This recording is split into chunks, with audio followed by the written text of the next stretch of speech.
Hello and welcome to Credible Talk. I'm Aarica Mims. And I'm Eric Hage. This is the podcast where we get to talk about all things commercial real estate and a lot more. And today we are so excited to bring to you part 2 of our conversation with Regan Donoghue. Hopefully everyone learned a little bit and had a few laughs with part 1.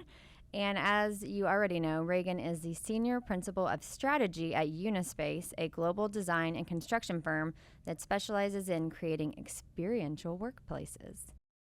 Okay, so KDC, we are a developer, and we are developing, new buildings, right? What? And, shocker. So I thought you were a Lego company. This is so awkward. Big Legos. Yes. So you've talked about employees value health and wellness. We've always had the conference rooms, the fitness centers, things like that. Are we taking it up a notch? Are we changing the way we've used them? How is that being changed? Here's a few things that I've heard. So we did this thing called sense making, and we went across the country. And in each large city, New York, Boston, San Francisco, we're going to Chicago and Seattle, we brought together 30 different CREs in each city that are clients that we know or people we've worked with or people who just wanted to come together, because everyone wanted to kind of come together and talk about this. And we just said, what is, working, and what's your biggest challenge in the workplace or with your workforce? Mm-hmm. And some of the things that came out of that were pretty fantastic and interesting. One of the biggest things that was like an aha moment for me that I've kind of clung on to was when a guy from Airbnb said, well, our biggest challenge is that people are coming back in departments.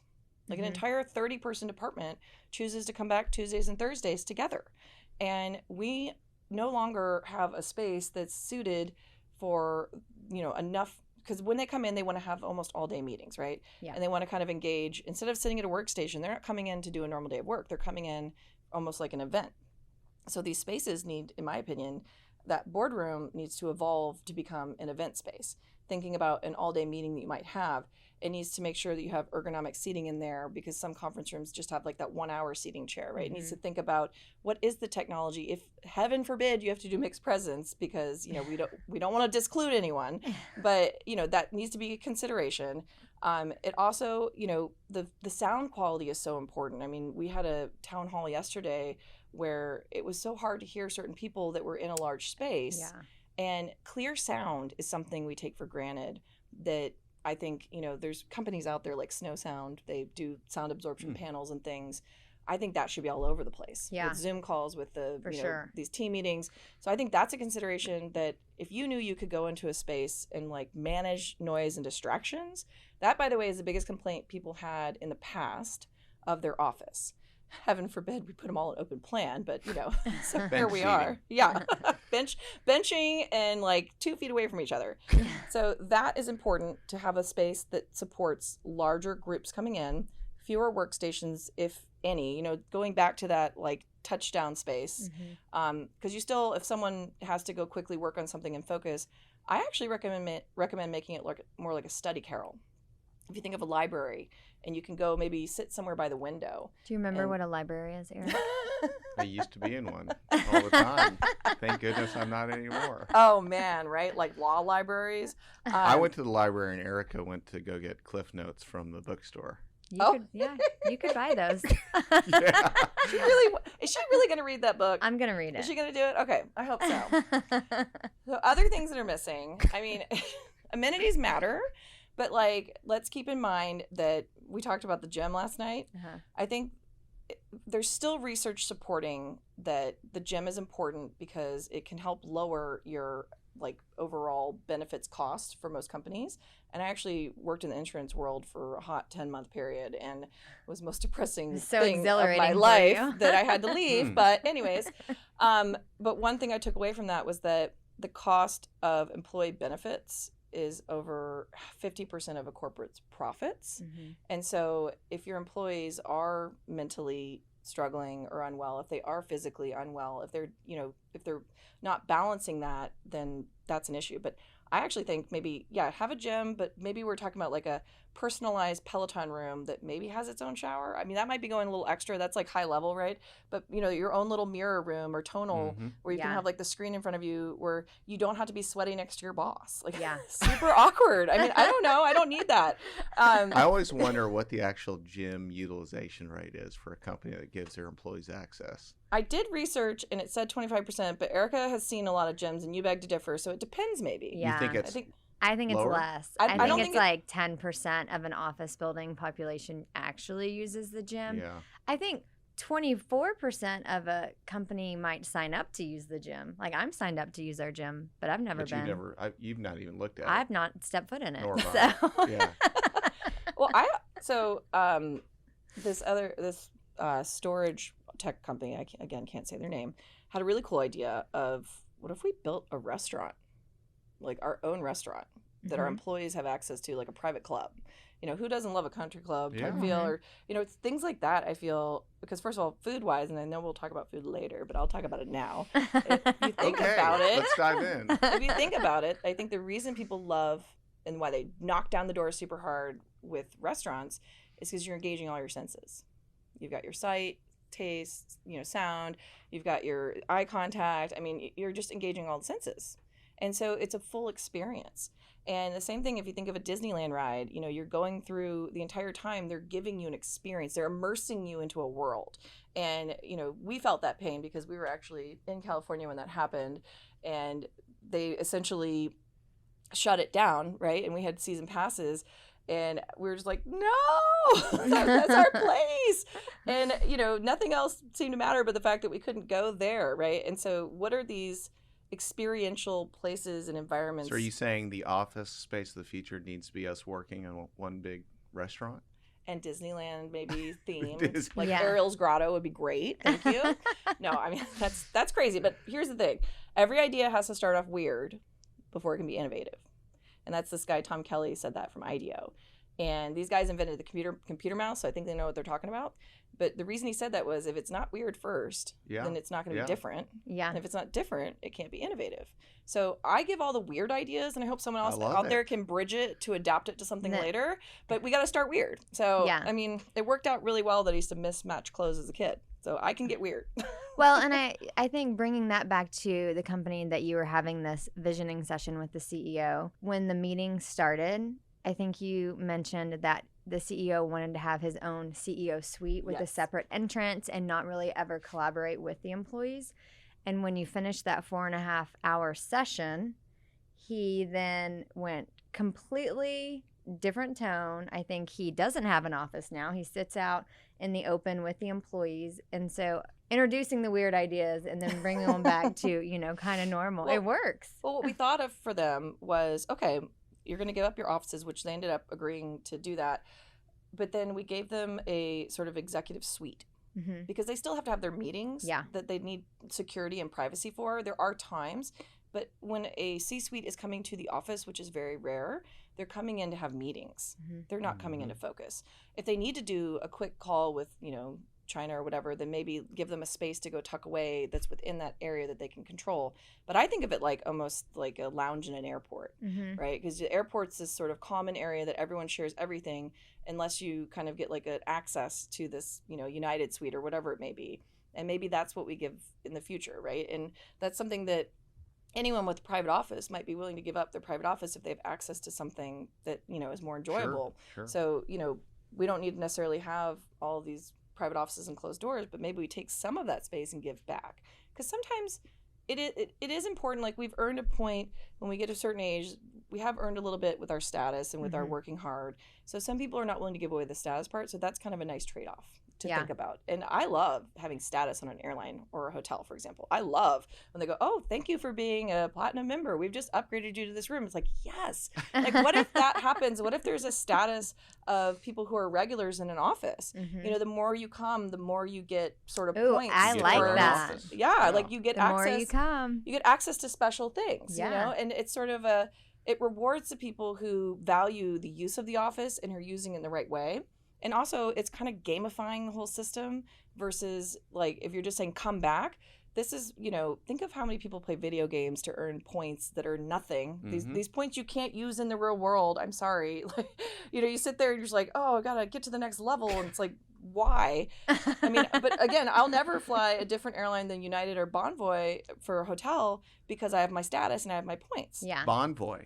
With Marriott. Yeah. You're Yes. a fan, aren't you? I heard that, I hear the word Marriott all the time, but not Bonvoy. Oh, I love that word. I think it's like bon voyage. It's so cute. But like, I love them because they give me all these options, right? So that's the other thing with the office is the office should have options. Do you feel like an Aloft today, or do you feel like you're going to go to JW? Do you feel like you want to go to a Moxie? I mean, because when you walk into Moxie, it's like a bar. Yeah. And there's 20-somethings everywhere. The ground's concrete, so they can all bring their dogs, and there's, just party going on and games everywhere.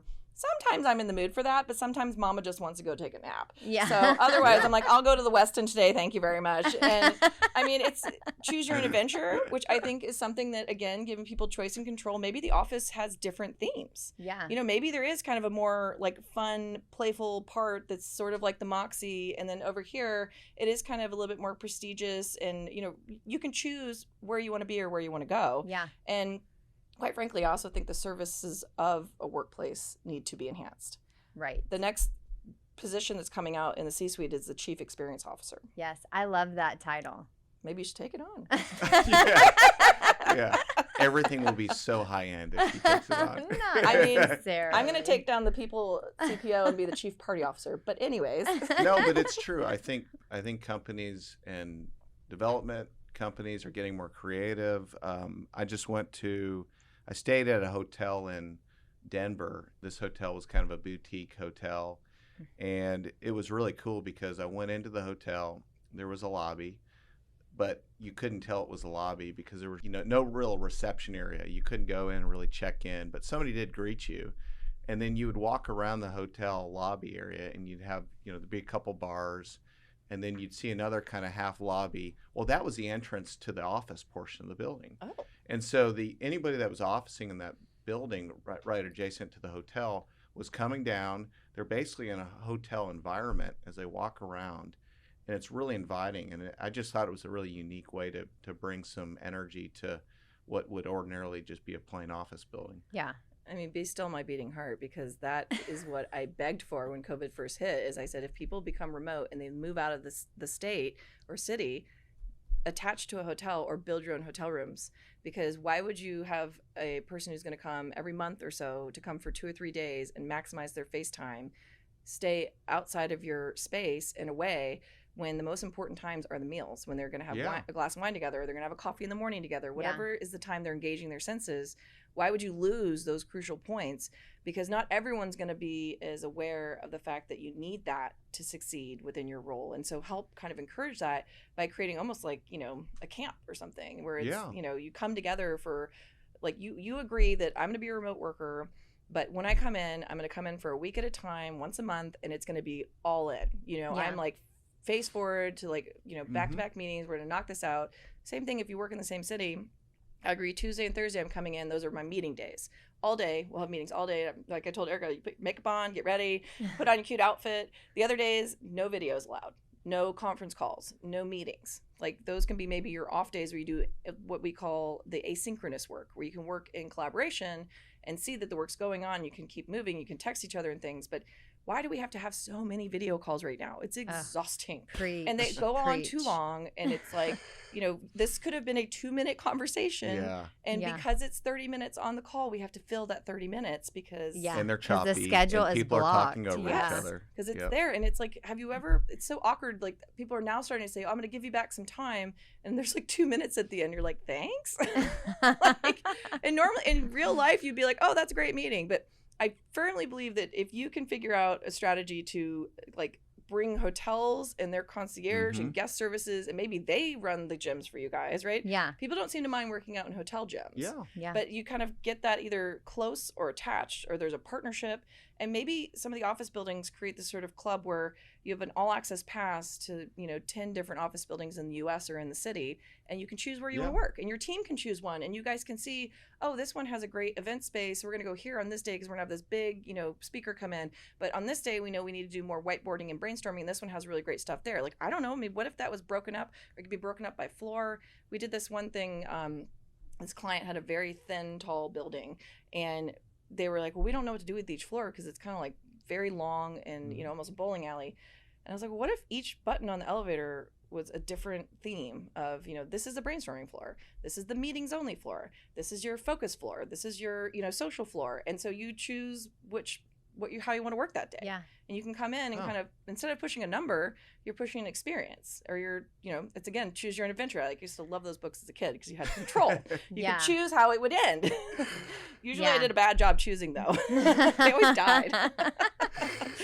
I mean, it just seems like the theme is all coming back to the experience within the workplace, right? Maybe that wasn't as much of a conversation before 2020, but now it is the center of everyone's discussions. Yeah. So. Well, and it's do more with less, maybe. Mm-hmm. Take what you have and make it amazing, right? You don't need to go crazy, but you should go higher level. Yeah. The workplaces that I've seen where they're going for efficiency make me sad. Yeah. They really do, because I'm like, people will only go back to those if they're being forced, and they'll probably quit within the year. But if you make it something that's super engaging and fun, and mind you, I've seen the best workplaces in the world, and I get excited when I go in those. Yeah. I mean, I went in one where there was a sign on the wall that said, caution, robots in training. You need to make sure you don't trip on them because they're like 3-year-olds and they don't know where they're going. And I'm like, well, that's so cool. That is cool. People should just put robots in their office or something. I don't know. I mean, it's like, why not start making it more playful and different and engaging in a way that, do the unexpected, make it something that can surprise and delight the people that they think, because if you spark curiosity in a human, when we talk about human behavior, that was what initially got us to venture outside of Africa back in the day. When we were first, 75,000 years ago, Homo sapiens created our first culture, and our front brain started to kind of think more logically. And we thought, oh, this is curious. I wonder where this place is. I want to go explore this place. And it's our curiosity that sparked our part in our brain called the seeking system. And the seeking system is looking for new and exciting things. So this one client that I've worked with, they would hide little Easter eggs around the office. And you didn't know where it was going to be, but there would be a little kind of thing in the painting or something. And if you found them all, there was a little reward you could collect, and it was swag from the company or whatever. But it invoked play, and it engaged the audience, and it made people kind of have fun with it. Oh, and another thing to add to the offices that I forgot to mention is this world, right? We're now more in recording, videos, social media. Why doesn't every office, I totally, we'll have to add the pictures later, but your walls with these retro, pencil sharpeners, I almost lost the word of what that was. Or the videotapes, that's fun, and it's Instagram and social media worthy, right? Yeah. Mm-hmm. And there should be so many more zones like that. And if you look online, actually, you can see Instagram's corporate office, one of their spaces in New York, it has all these cool corners, and you can take selfies in it, and you can post it on Instagram. And, it's why wouldn't we have more selfie corners? Why don't we have more recording booths? Yeah. And if it's a recording booth, Eric you can also has do a video selfie call. corner in his office. You y'all. do not. Very funny. That you're my new hero if you do. Yeah. Okay, so it's not, but it is. Is that what it is? We're not going to talk about it? I have, for the 18th consecutive year of my career, I have nothing in my office, nothing hanging on any wall of my office. Literally. I have all my stuff, and it's parked it's basically on the floor ready to be hung, but it never gets hung. So Regan needs to come in and get a hold of Yes. it. You need to create that experience in my office for me, please. This could be a fun competition. Yeah. It could engage all the designers that, might be listening right now. We're to call them in and be like, hey guys, let's have some fun. Because I can start with the weird ideas. They have to actually execute. So I love how your brain works. I mean, first off, you have you just got such creative thoughts that are always just flowing through, and you really capture a lot of information in your head, and you really retain it. I mean, I can just tell by citing different authors and different facts, and it's incredible. So you said that you are, just shifting gears a little bit, you're big into food, right? Yes. Just maybe a little bit. Just a little bit. Okay. I think you said earlier that you've got a special talent when it comes to remembering different tastes of food. Is that right? Is it called what did you call it? A super taster. Yes. And it's I'd mentioned Psychology Today had a magazine cover in 2010. I can actually remember the year now. That's embarrassing. They mentioned that 25% of humans are considered super tasters. And what it is basically you experience food and drinks and just like the taste buds are elevated. And so it was really rough in college because when someone would try and hand me down a watered down beer, I was like, no, thank you. Yeah. Didn't work out so well there. But now it's really fun to enjoy a glass of wine or to enjoy a delicious dinner. But you can actually taste more. So probably most food critics might be as well, right? Or people you see like Somebody Feed Phil, or, you know, if you look on these diners and dives or whatever, like all those shows, I'm pretty sure most chefs as well, like you have to have a certain knack for that. But it's kind of fun because it makes food more exciting and, you know, more engaging. And so again, if you can engage the audience in your space and create that, there's going to be at least 25% that what's are fired up. your guilty pleasure when it comes to food or drinks? Oh man, well we talked about I need a Chips shirt. and queso. Yeah. But Chips and queso. There's a shirt That's at right. Torchy's that says Body by Queso. I was like, yeah, that has my name on it. But actually, okay, so this is a guilty pleasure from probably 10 plus years ago that I stopped doing because it's wrong. But oh my god, foie gras, it's so good. Oh, Like, wow. So good. That is, It's you so are naughty. a super taster. That I mean, never it is hits so good. That never hits my radar. It needs to be hot Yeah. and sautéed. Yeah. I don't recommend the pate. It's kind of gross. Yeah. But I lived in France for a year, and okay. they would have it made all such ways. And you know, if you have the clonade of foie gras, it's like a duck, like, you know, deliciousness, and just can't even handle how good it is. Like you can't. So that's my favorite. And then super into Sancerre. It's a white wine, fantastic. And I am a rosé all day girl. I mean, Aarica and I even had a wine group that we started, and we had a woman. Really? We actually met Casey Barber, who started Rose Gold, and she gave us her story. It was pretty fascinating. Oh, that's how you met her. Okay, Yeah. cool. She's super cool. So do you cook at home? I do, if I have time. Okay. I mean, I when I do cook, actually, funny story, when I first met my husband, I was like, okay, I kind of want to impress this guy because he's kind of cute, and I think I want to marry him. So I go to Central Market, and I bought this salmon wrapped in this, like, crab cake, delicious, like, it was already pre-made. Yeah. That's cooking, okay? Yeah, and then I That is bought, cooking. like, a couple other things that were, you know, pre-done, and I just threw it on the skillet, boom, boom, done. And Brian was like, wow, she's such an incredible cook. This is amazing. And then he finds out later. And I was like, sorry.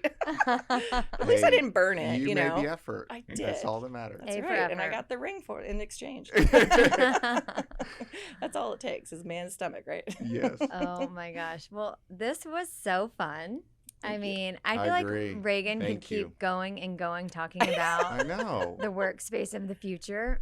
I sadly could. It's kind of embarrassing. But it's been so fun to have a friend here. Yay. I think we're gonna close it out here, Eric. What do you Yeah, think? thank you again, Regan. That was awesome. I think we all learned something more today. Yes. Well, thank you guys for tuning in to Credible Talk. We will see you next time.